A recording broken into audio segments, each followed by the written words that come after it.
Well, good afternoon, good morning, good evening, wherever you may be across the YouTube universe of ours. Welcome to 9 Weeks to a Novel. My name is Akira Angel, and if you would like to write a novel in the next 9 weeks, you have come to the right place. This, however, is day 13, and we are going to continue on. Now, we're going to do something a little bit special today. I'm going to talk to you about planning a series. This is something I was going to do closer to the end of the book writing process for you. However, I happen to be planning a new series today.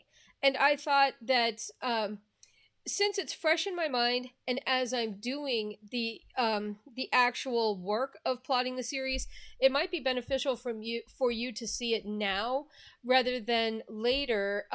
Me just kind of regurgitating what I can remember. So I just planned the series this morning. It's series 2 of my Cyborg series, and it's going to be called the Elven Homeworld series, or at least that's what I'm calling it right now, right? Names always change, titles change, but hopefully ideas don't change too much, or the main thing. Now, some caveats for this. First of all, this is how I plan a series. It's not how everyone plans. You know, a lot of authors, especially if they're newer and their book takes off, they didn't actually have a plan for their series. So once they finish book 1, they're like, oh my gosh, my book is making money. What do I do about book 2, right? And that is fantastic.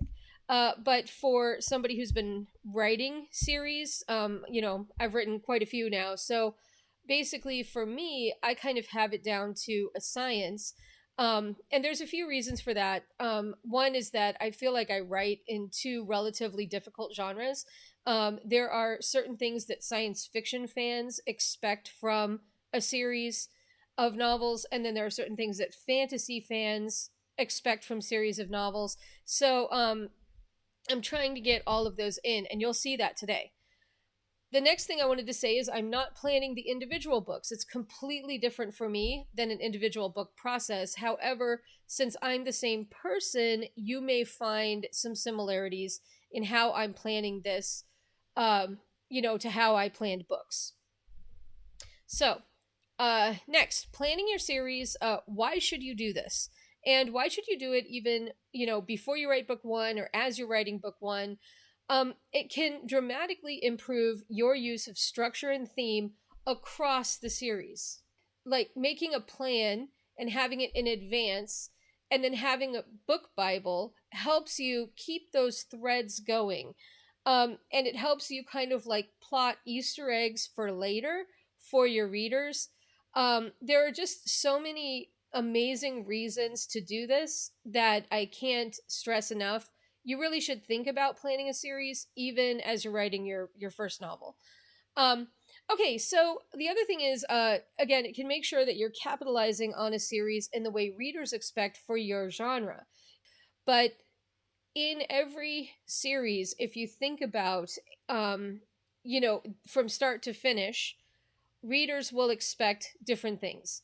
And they're going to expect, in general, stakes to get bigger, plots to become more complicated, things from book 1 to kind of go through to book 8, right? So when we read, let's say, the Chronicles of Narnia, in book 1, we have the, she sees the lightning post there. And then we find out in The Magician's Nephew, which is book 5 or 6, I guess, depending on when you're, or no, book 5 or 1, depending on when you're, what chronology you're using for his books. But in The Magician's Nephew, we find out how that light post got there. And then I believe in The Last Battle, we watch the light post get covered with water. So he really like just brings through those kind of ideas. And again, that's a good reason to plan your series, right? His series wasn't planned, I don't think. He just added to it as he went. He was just very, very good at drawing through details. And I think, that's one reason why I particularly like him. Even though each book feels completely different, they all have the same kind of threads through them. All right, so let's actually take a look here. I'm going to switch over to Excel, And I'm going to show you that when I plotted this series this morning, I obviously used my notebook.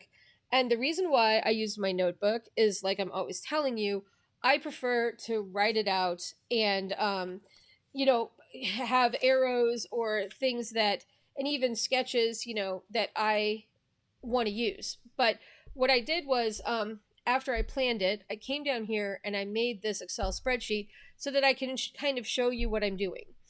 So when I first sat down, the first thing I did was I wrote down my books. So books 1 to 4, 5 to 8. And then I wrote down the names of my first series. Okay. And the books in the new series are not going to be anything like the books in the old series. The topic's going to be different, things like that. But there are going to be some echoes of things that are going to be the same as what I did in the first series. Okay, so really quick, I guess I'm going to write the premises here. I forgot to leave some space. Okay, so I have quite a few things that happen in my first series. So since this is a sequel series, I'll kind of write them in here so that you know. So the premises of the first series were that the elves used to have a very advanced technological civilization. Their empire was expanding across the universe with their technology, okay? And then what happened was, about 1,000 years ago, their magic started to go bad, and it created this horrific race of Ardax, which we don't find out until book 4 of the first series, okay? So I'm going to show you why I did that. All right, so 1,000 years ago, their magic went bad, and they created the Ardax. So what they did was they closed the portals to the homeworld. So this homeworld has been missing. They basically closed it off from everybody else, and nobody has been able to find them until now. And the reason why everyone is looking for them is because now the Ardax are taking over the universe, and they believe they need elven magic to save it. Okay?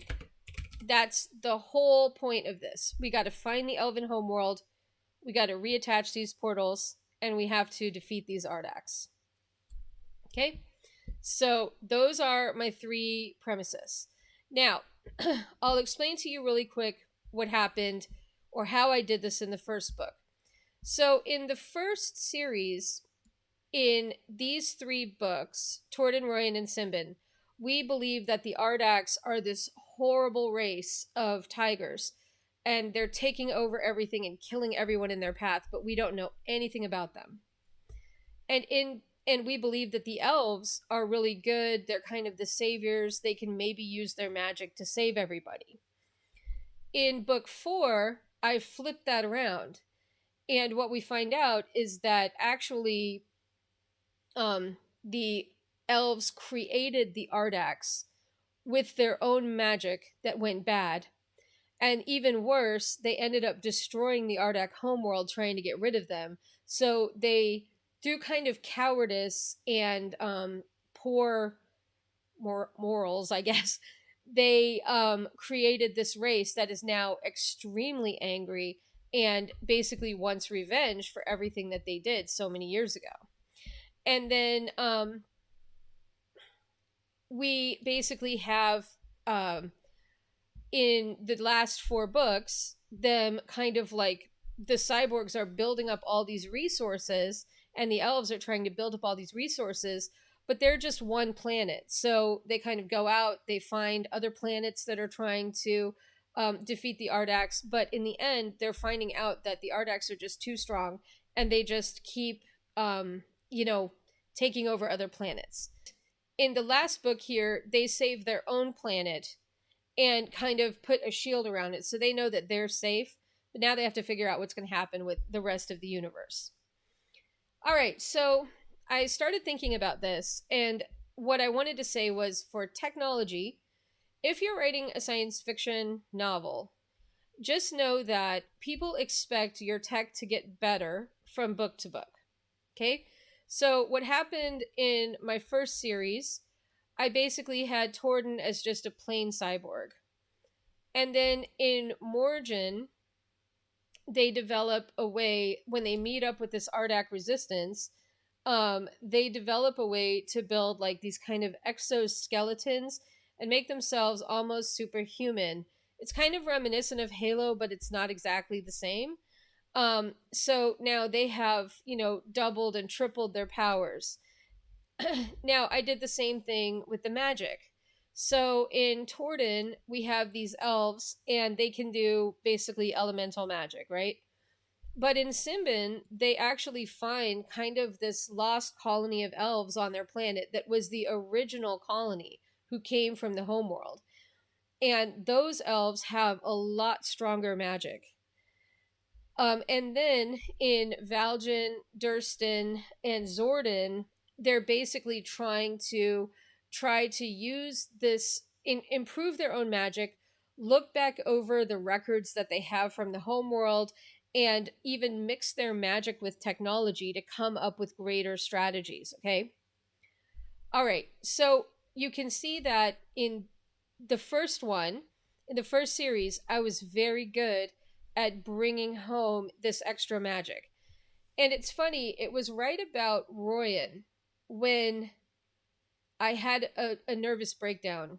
And I realized that if I was going to continue writing the series, I was going to have to up the magic, and I was going to have to up the technology. And it was probably 3 months over a summer where, in the back of my mind, as I was, just writing and planning, as I was writing Royan and Simbin, that I was panicking and thinking, I don't know if I can do this. This sounds really difficult. I knew I had to do it, and I didn't know how I was going to do it. So if you're thinking right now, holy crap, how am I going to make my tech stronger and my magic stronger? Just know that you're not the first person who's having this panic. Or even if you're thinking, how am I going to make my drama stronger? How am I going to make my world stronger? Um, you're not the first author to have this panic. We all go through this because we always think that our first idea is so amazing. And then all of a sudden we realize, wait a minute, that was just the starting point. Now we have to come up with all the rest of it, the Empire Strikes Back and Return of the Jedi, right?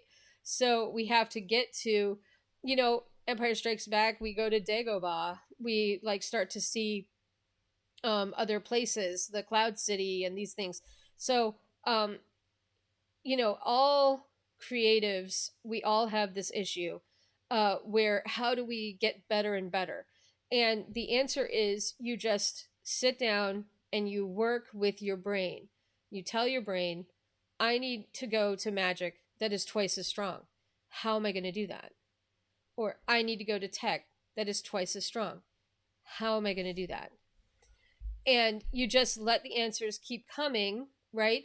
And you can even do what we did before, which is like develop 7 different answers, and then pick the one that seems the best out of that. So, okay, back to what we're doing. I know that for this series, I'm going to have to do this again. I'm not panicking yet, but I'm thinking, how can I improve my technology over this series? How can I improve my magic over this series? Okay.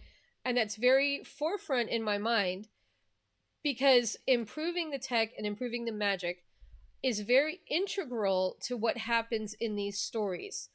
For them to improve their tech, they had to steal Ardak weapons, they had to connect with this alliance that had greater technology than they did on their planet. Like, so I'm trying to weave these things together about how that will happen with my book plots, okay? All right, so we know as we're going here that this needs to start very light with the tech, and every book or two we need to start improving it. And I'm not sure how to show that here, but just know that, okay? All right. Then the other thing that happened with my first books, okay, and the other thing that happened, as I explained, was that in the beginning of the first book, we see the Ardax a certain way, as bad, and the elves as good.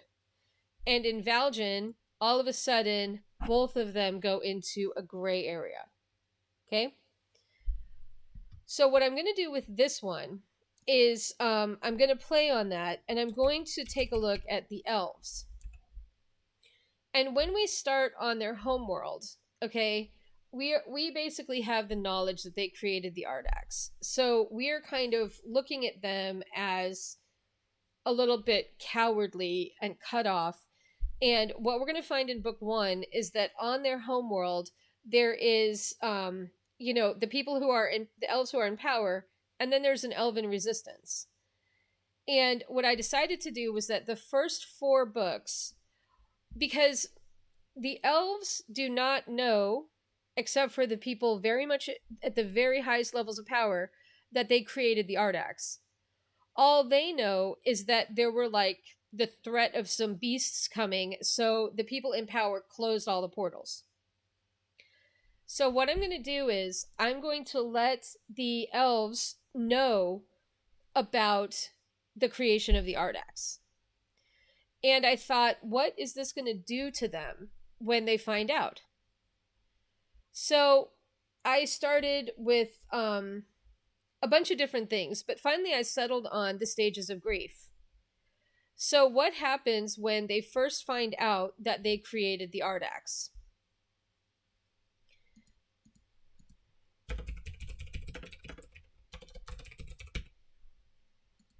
In the first book, obviously they're going to be in denial.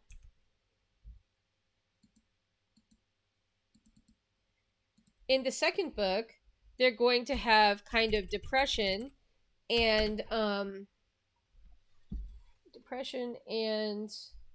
bargaining. In the third one, they're going to have anger. And in the fourth one, it's going to be acceptance. Okay, so I started thinking about what could the plot be. So we have this elven resistance and the elven people who are in power, right? So I was like, okay, so the first thing that's going to happen is the cyborgs and elves find the portal to the elven homeworld. So they find this long-lost elven homeworld. And then what's going to happen is they are going to join the elven rebellion there and tell them about the Ardax. Okay? So by the end of book one, all of the elves on this homeworld are going to know about the Ardax. Okay? There's going to be a lot of denial. There's going to be a lot of trying to cover it up by the people in power. But at the end of book one, everybody should know about the Ardax and what they did. Okay. Then there's one more thing I want to tell you about, which is that in my books, things happen on space or on the planet. So with Torden, Simbin, Durston, and Zordon, things happened a lot on the planet. Okay? So land. And then on the other ones, they were in space.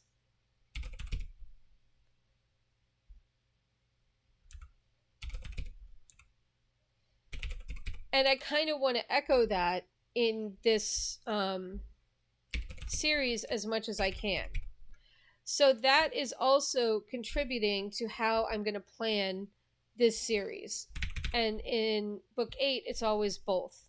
So they're, coming in and having this massive battle. So book 2, I knew that it needed to be in space, and I knew that there needed to be some depression and bargaining going on. So I want them to visit some other planets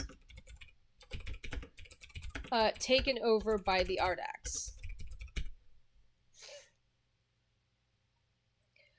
And I thought that I could play on the idea of cyborgs, and I could have something like where evolved elves are cyborgs, because it's been 1,000 years.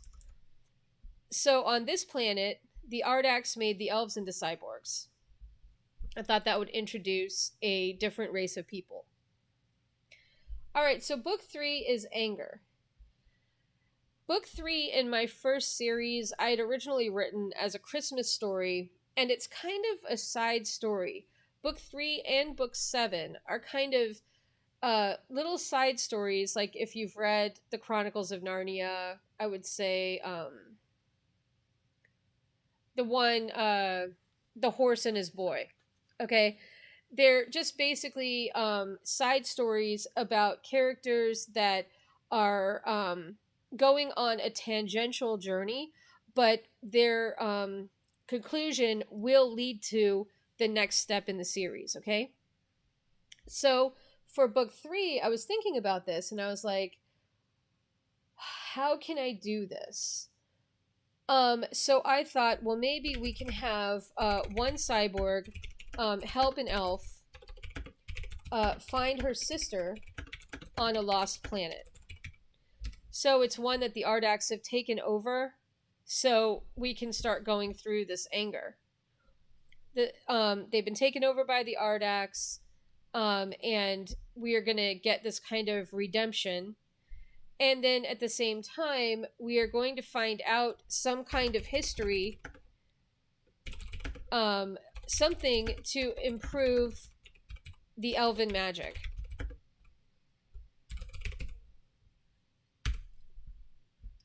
So it's kind of a side story, but on the at the end of it, on this lost planet, they're going to find something amazing that's going to improve the elven magic for the rest of this series. Okay? So book 4 was Acceptance. And what I thought about was, how would the elves show acceptance on the homeworld for what they've done and try to start acting responsibly? And really, there's only one way to do it, and that would be that the elves unite. So the Elven Rebellion wins over the kind of old families who have all the power.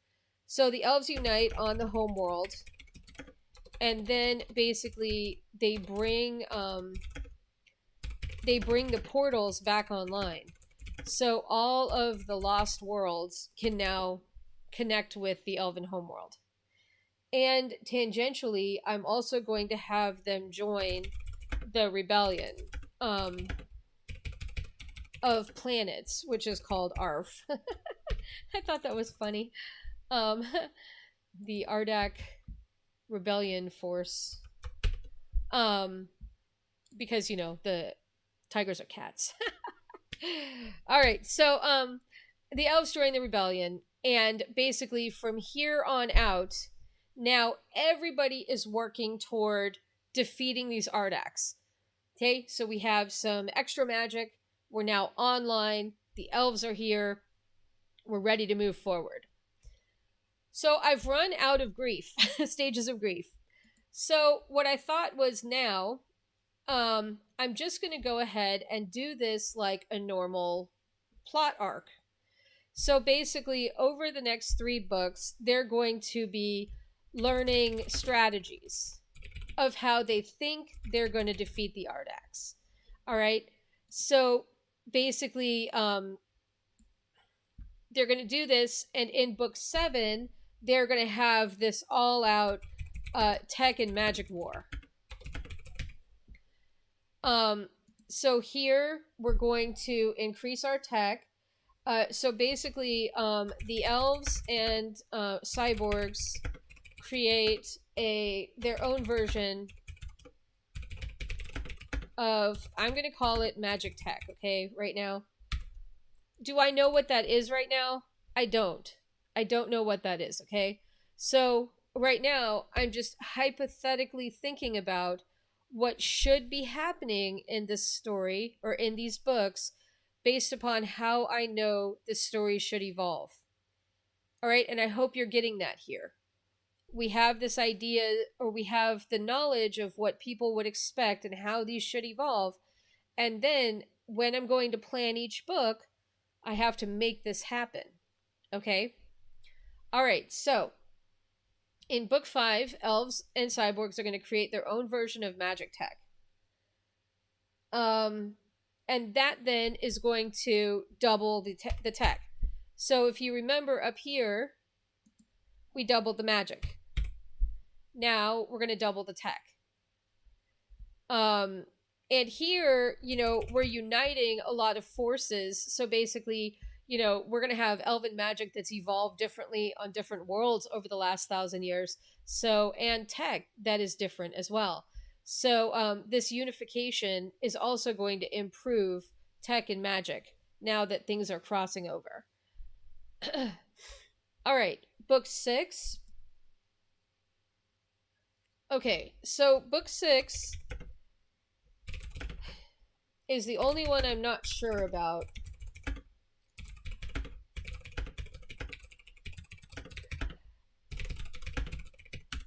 For right now, I'm just going to put 3 stars here. In book 6 of my original series, I had Durston find out some things that happened with the elves that were completely wrong. Like they murdered some people on the planet. It was just it was basically the laid the foundation of the things that were happening in book 1. So they take these potions and they end up going back in time and having to like pass these tests. And so anyway, I want to have an echo of that here, of something where they go back in time and they find out that what's happening now comes from a lot of the things that are happening before. But for right now, I'm just leaving this blank. What I do know is that at the end of this, we have to have another strategy. It's going to take place on the planet, the Elven homeworld. At the end, they have to have a different strategy for how they're going to defeat the Ardax, okay? And, oh, I did this wrong. This was 2x here.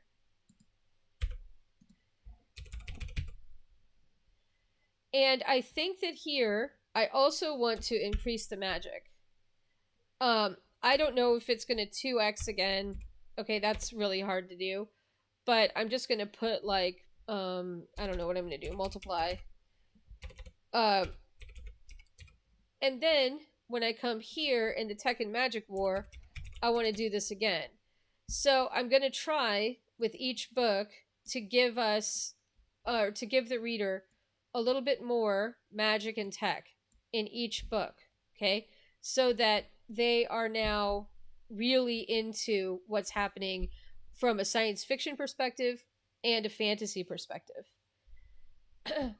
All right, and then here, if you remember our story plotting, we find out that the strategies are not what we use to win. And at the end of the day, it's going to have to be that the elves have to change, right? Because they, as a species, need to go through this understanding that all of their magic and all of that is not the way that you run the universe. We don't run the universe through tech and magic. We run it through love and caring about other species. So the elves, since they had created these Ardax that have now devastated all these billions of planets, they're going to have to come to terms with that. So what I did with this one was I don't know what's going to happen until this last scene, but I know where it's going to end. So where it's going to end is it's going to end with a showdown between the elves and the Ardax. And basically, they're going to have a choice. They can either A, roll back time so that none of it had ever happened, or B, they can learn to live with what they've done,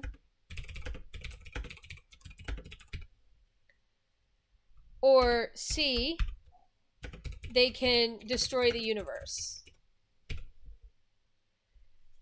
So, what I want to happen, just based on the story, is that the elves and the Ardax are going to be in a room, and each of them is going to have a button. The Ardax is going to have basically a tech button that's going to allow them to destroy the universe.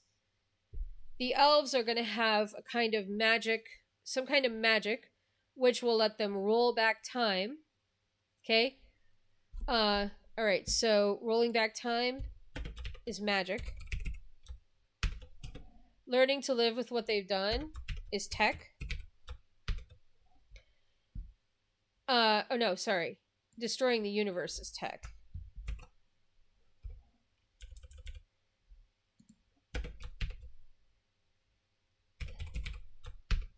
And then C, they will be able to learn to live with what they've done. And that is heart. Right?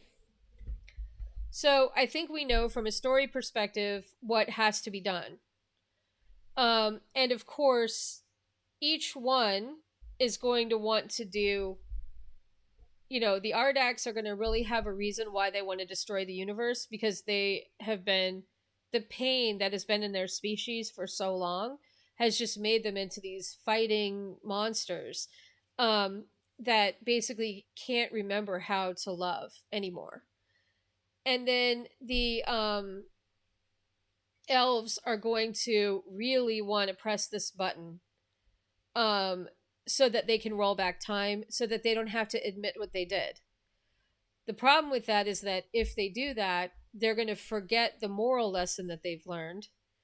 If the Ardax press the button, that is going to negate any moral lesson that they've learned, right? So I think we know what's going to happen.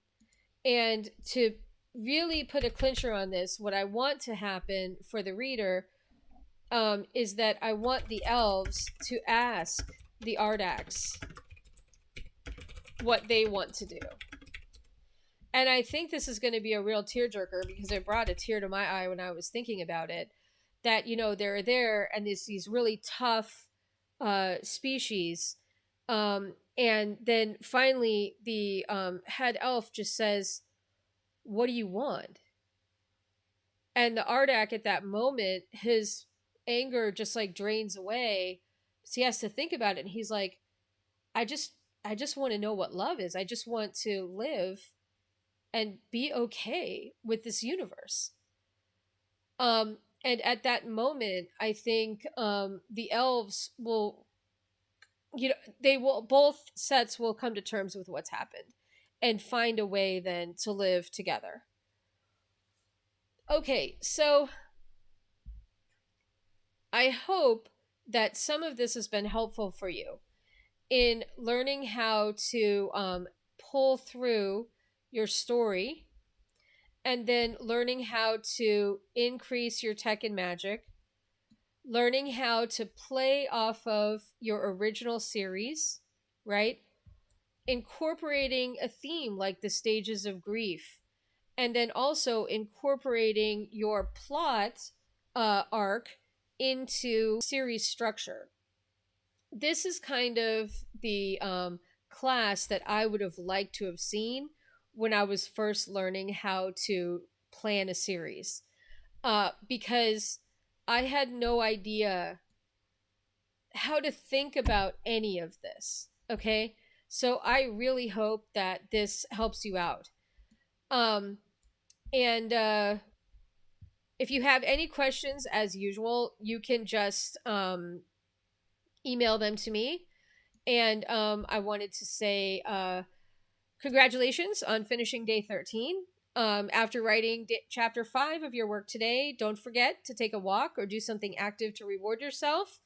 And if you learned something amazing, or you have something that you want to share with everybody else, don't forget to comment. And or if you have questions, okay? And as I said, this is just what I use to plot my series. You can, riff off of this in any way that you wanted. Maybe instead of magic and tech, you have, drama, or you have a crime syndicate, and you're, increasing the levels of crime or the stakes. I mean, there are so many ways that you can play on this idea, to make your series work, and so many different things that you can use to, make your books have different themes. So even though I don't know what's happening within each book, I know story wise where they're going. And that is always going to be now in the back of my mind as I write each book. I actually know where I'm going to end up. And I know that for every reader, whether they're a science fiction reader or a fantasy reader, they are going to love this end. I know that. And that makes me confident to write the stories, right?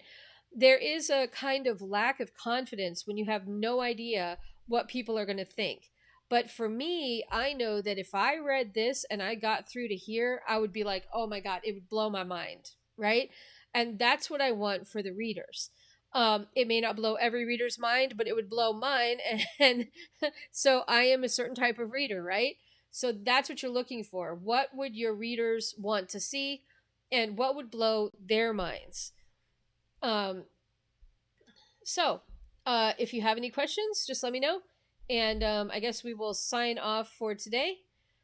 Um, Thank you again for coming, and I will see you tomorrow for another lecture, which I believe is going to be on research for authors. Okay? All right, so have a great day, and we'll see you tomorrow.